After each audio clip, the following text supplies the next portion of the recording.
10 লাখ টাকা কেন মোহরানা ধার্য করে? কারণ কি জানেন? কারণ হচ্ছে আমার মেয়েটাকে ছেড়ে দিতে পারবে না। ওই 10 লাখ টাকার ভয়ে হলেও সংসারটা করবে। আবার ছেড়ে যদি দিতেও হয়, ওই 10 লাখের যৌতুক মামলা দিতে পারবো, বা ওই 10 লাখের আমরা মোহরানা মামলা দিতে পারবো, ওই 10 লাখের আমরা নির্যাতন মামলা দিতে পারবো, এবং ওই টাকাটা আমাকে আদায় করতে হবে। পরে ধুমধাম করে গয়নাগাটি দিয়ে আবার পরবর্তীতে মেয়েকে বিয়ে দিতে হবে। তো এই চিন্তাটাই কিন্তু অভিভাবকরা করে থাকে। একটা মোহরানাকে কেন্দ্র করে দিনের পর দিন পুরুষ কিভাবে নির্যাতিত হয় এই সমাজে, মানে আপনারা কি এটা বুঝতে পারেন? আমরা যারা আজকে আহ উম বিভিন্ন সংসারে বিয়ে শাদী দেখি, অনেক সময় আমরা নিউজে দেখি না যে দেনমোহরকে কেন্দ্র করে বিয়ে ভেঙে গেছে, বা মোহরানা নির্ধারণকে কেন্দ্র করে বিয়ে ভেঙে গেছে, বা বিয়ের আসর থেকে বর উঠে চলে গেছে। কেন এটা হবে কেন? আমি আমার একটা এক্সাম্পল দেই। আজকে আমি এই কথা নিয়ে কথা বলতে পারছি, আমি একটা মেয়ে, কিন্তু তারপরেও আজকে আমি এই কথা নিয়ে কথা বলতে পারছি বা মোহরানা নিয়ে কথা বলছি এই কারণে। আজকে একটা ছোট্ট কথা বলি, যেটা আপনাদের অনেকের হয়তো চিন্তার বাইরে। একটা কথা বলতেই হচ্ছে। আমার যখন বিয়ে হয়, তখন আমি আমার ফ্যামিলিকে বলেছিলাম যে দেনমোহর নিয়ে তো কথা উঠবে, এবার দরদাম করার বিষয় এখানে নেই।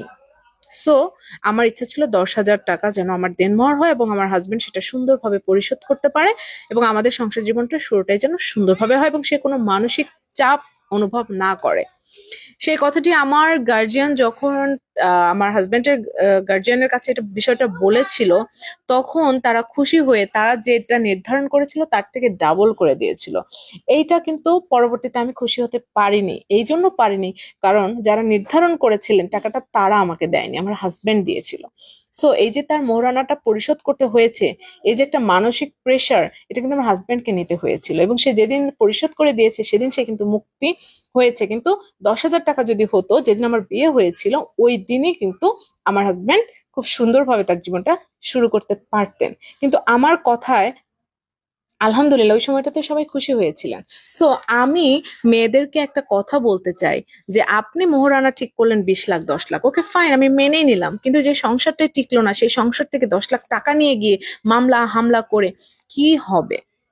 আপনি তো যাচ্ছেন ভাই সংসার করতে, সংসারটাই যদি আপনি টিকাইতে না পারেন, তো কি যোগ্যতা আছে তার কাছ থেকে টাকা নিয়ে আসার? ওই মানুষের টাকা নিয়ে তাকে 10 লাখ টাকা কেন মোহরানা ধার্য করে? কারণ কি জানেন? কারণ হচ্ছে আমার মেয়েটাকে ছেড়ে দিতে পারবে না।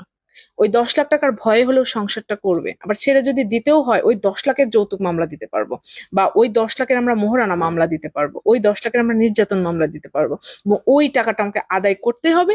পরে ধুমধাম করে গয়নাগাটি দিয়ে আবার পরবর্তীতে মেয়েকে বিয়ে দিতে হবে। তো এই চিন্তাটাই কিন্তু অভিভাবকরা করে থাকে।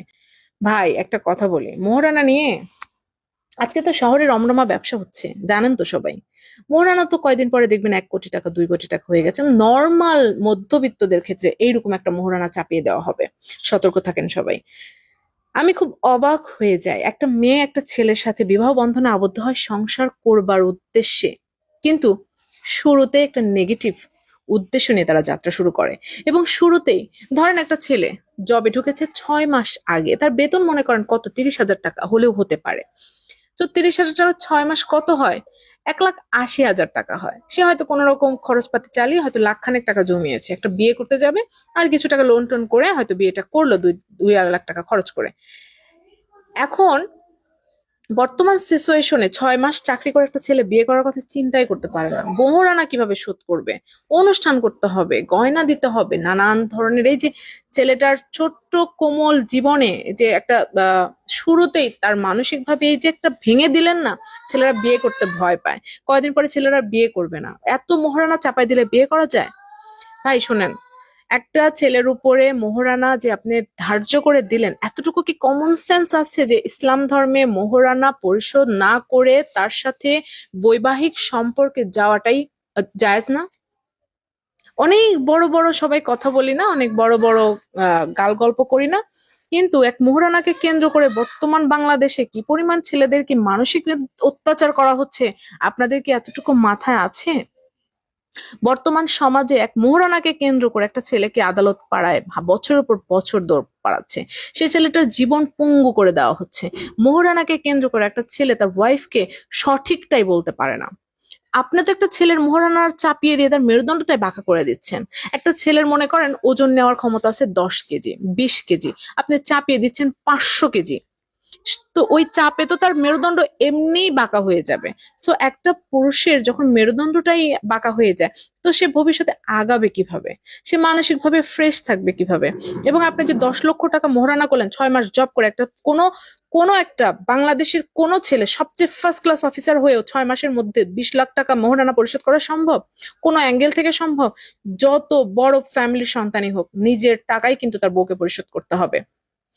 বাংলাদেশের কোন ছেলের পক্ষে সম্ভব যে 6 মাস চাকরি বাকরি করে তার বউকে 20 লক্ষ টাকা মোহরানা পরিশোধ করবে? তার মানে এই মোহরানার উদ্দেশ্যটা কি? মোহরানার উদ্দেশ্যটা হচ্ছে ওই ছেলেকে সবসময় যেন ওই মেয়েটার কাছে নত হয়ে থাকতে হয়, যে আমি তো মোহরানা পরিশোধ করতে পারি নাই ভাই, তুমি আমাকে জেল জুলুম দিও না, আমি তো ছোট, মানে ছোট করে রাখার একটা পায়তারা। কেন? সমাজে আজকাল কি চলছে? সমাজে মোহরানাটাকে এত বড় করে দেখা হচ্ছে কেন? কয়দিন পরে যে যে কোটি কোটি টাকা মোহরানা ঘাড়ের উপর চাপিয়ে দিয়ে ছেলেদেরকে মানে নির্যাতনের একটা পথ, রাস্তা বিশালভাবে খুলে যাচ্ছে, এটা কি আপনারা বুঝতে পারছেন? আজকে আপনারা যারা ছেলেরা আমার ভিডিও দেখছেন, তারা ভবিষ্যতে কোনো না কোনো মেয়ে সন্তানের পিতা হবেন। একটা জিনিস ভেবে দেখেন, আপনার সন্তানকে আপনি সংসার করার জন্য বিয়ে দিয়েছেন, মানসিক নির্যাতন আরেকটা ছেলেকে করার জন্য নয়। একটা মেয়ে যদি তার হাজবেন্ডকে মানসিক নির্যাতন করে, তো সংসার জীবনে সে তো প্রথমেই হোঁচট খেয়ে যাবে। কিভাবে সে সংসারে সুখী অনুভব করবে, আবার ওই মেয়েটার প্রতি তার অনুভূতি থাকবে? ধরলাম 20 লাখ টাকা পরিশোধ করার ভয়ে একটা ছেলে কোন রকম টেনে টুনে সংসার জীবন চালায় নিচ্ছে, যখন এক বিছানায় ঘুমাতে যাবে তখন তো মেয়েটার দিকে ফিরেও তাকাতে ইচ্ছা করবে না। তো নর্মাল ব্যাপার। যে মেয়েটা আমাকে মানসিক টর্চার করবে, আমি কি সেই মেয়েটার দিকে তাকাই থাকবো? সেই মেয়েটার কাছে গিয়ে আমি বলবো যে আসো তোমার সাথে আমি রোমান্স করি? এটা হয় না। সো আমাদের সমাজে এই যে দিনকে দিন কি পরিমাণ অনাচার অত্যাচার বেড়েই যাচ্ছে বিভিন্ন ইস্যু নিয়ে। একটা ফ্যামিলিতে বিয়ে করতে গিয়েছে, মোহরানা নিয়ে ঝগড়া হয়ে উঠে গিয়েছে, খুব সম্মানের কথাটা তাই। এই যে ছেলের পক্ষ যে উঠে চলে গেল, মেয়েদের কি খুব সম্মান? খুব সম্মানিত হয়ে গেলেন। আর একটা ছেলে যদি পরিশোধই করতে না পারে, আপনার মেয়ের বিয়ে তো জায়েজ না, তো আপনি কিভাবে হচ্ছে 20 লাখ টাকা 10 লাখ টাকা মোহরানা ধার্য করেন? তো আপনারা মোহরানা ধার্য করার একবার চিন্তা করেন। আপনি মেয়েকে বিক্রি করছেন না, আপনি মেয়েকে সংসার করার জন্য পাঠাচ্ছেন। ওই কবে সংসার ভাঙবে আর 10 লাখ টাকা নিয়ে এসে বসে বসে খাবেন, ওই চিন্তা বাদ দেন, মেয়ে দিয়ে ব্যবসা করা বাদ দিবেন। সো বাবারা তো এখন চিন্তা করে, মেয়ে একটা বিয়ে দিচ্ছি, 20 লাখ টাকা মোহর, যদি কোনোভাবে সংসারটা ভেঙে যায় তাহলে তো টাকাটা আমাদের, তো বাকি 10 লাখ টাকা দিয়ে মেয়েকে বিয়ে দিয়ে দেবো, বাকি 10 লাখ টাকা পায়ের উপর পা তুলে খাবো। এই ধরনের চিন্তা ভাবনা বাদ দিয়ে দেন। আপনার এই ধরনের চিন্তা ভাবনা করেন জন্যই তো মেয়ের যখন স্বামীর সাথে ঝগড়া লাগে, মোহরানা তো 10 লাখ 20 লাখ টাকা, এবার যদি সংসারটা কোনো রকম আবার উস্কানি দিয়ে ভাঙতে পারে তাহলে তো 20 লাখ টাকা আমাদের। এই চিন্তা বাদ দেন। একটা মেয়ের জীবনে একটু শান্তি দেন। অনেক মেয়েরাই না কথা বলতে পারেন না, আমাদের মতো তো মানে এত লাউডলি কথা বলতে পারে না অনেকেই। সো আমি আজকে এত লাউডলি কেন কথা বলতে পারছি জানেন? কারণ হচ্ছে আমি আমার হাজবেন্ডকে সেই সাপোর্টটা দিয়েছি। আমি যে সংসার করেছি তাকে আমি বলেছিলাম 10,000 টাকা মোহরানা করতে। এই যে আমি পাবলিক প্লেসে খুব গর্বের সাথে আজকে বলতে পারছি, আমার প্রচুর আত্মীয় স্বজন ভিডিওটা দেখছে, তারা তো জানে যে আমার আসলে কি ঘটেছিল। সো এখানে ভুল বলার কোনো বিষয় নেই, আপনাদের কাছে গর্ব করার কিছুই নেই। কিন্তু গর্বিত আমি এবং আমার হাজবেন্ড। কেন গর্বিত? কারণ আমি 10,000 টাকা করতে বলেছিলাম একটা মেয়ে হয়ে, আমার পরিবারকে আমি বলেছি 10,000 টাকা করতে। সো এটা আমার গর্বের, আমার হাজবেন্ডের জন্য সম্মানের, কারণ 10,000 টাকা করলে সে যত দ্রুত পরিশোধ করবে ওই সময়টাতেই পরিশোধ করে দিবে, এমন হাতে হাতে আমার টাকাটা দিয়ে দিবে। সো আমার তার সাথে সংসার জীবনটাই শুরুটাই সুন্দর হবে, তার কোনো মানসিক প্রেশার নেই তার ওয়াইফকে নিয়ে। আর যৌতুকের ভয়ে ওয়াইফকে জোরে কথা বলা যাবে না, ওয়াইফের সাথে এটা করা যাবে না ওটা করা যাবে না, কারণ ওই যে কোনো সময় ডিভোর্স হয়ে যেতে পারে, ডিভোর্স দিয়ে দিলে তো আবার আমাকে মামলা খেয়ে যেতে হবে, আবার আমাকে অত্যাচার করবে, এই ভয়ে না অনেক ছেলেরা এখন মেরুদণ্ডহীন হয়ে গেছে। সো মেয়ের ফ্যামিলি এবং মেয়েরা একটু সুন্দর করে জিনিসগুলো বুঝেন। ওই ছেলেটা টাকা এনে আপনারা আপনার মেয়ের সংসার আরেকটা জায়গায় জোড়াতালি দিতে পারবেন না, একটা সংসার ভেঙে গেলে আর 10টা সংসার ভেঙে যায়, সেটাও মাথায় রেখেন। এই বিষয়ে কথা বললে অনেক ভিডিও লম্বা হয়ে যাবে, আপনারা দেখবেন না, কিন্তু কতটা গুরুত্বপূর্ণ কথা বললাম একটু গভীর ভাবে ভেবে দেখেন যে আজকের ভিডিওটা কতখানি এই সমাজের জন্য গুরুত্বপূর্ণ। সো আপনারা আজকে এই ভিডিওটা দেখার পরে মোহরানা নিয়ে 10 বার চিন্তা করবেন, যে মোহরানা যে আমি ধার্য করেছিলাম 20 লাখ, আসলে আমি ভুল করেছিলাম। দুটা মানুষ যখন বিবাহ বন্ধনে আবদ্ধ হয়, তারা সংসার করতে যায়, সারা জীবনের একটা দায়িত্ব নিতে যাচ্ছে একটা ছেলে মানুষ, আর তার উপরে আপনি বাড়তি দায়িত্ব চাপাই দিচ্ছেন, বাড়তি বোঝা চাপাই দিচ্ছেন, এটা কোনোভাবেই ঠিক না। আর এই মোহরানাকে কেন্দ্র করে বর্তমানে আপনি একটু আদালত পাড়া, একটু কোর্ট পাড়া একটু দাঁড়ায় দেখেন, বেশিরভাগ যৌতুক মামলায় ঘুরছে, বেশিরভাগ হচ্ছে মোহরানার টাকা পরিশোধ না করতে পেরে যে বিভিন্ন হামলা মামলা শিকার হয়ে মানে যাচ্ছে তাই অবস্থা।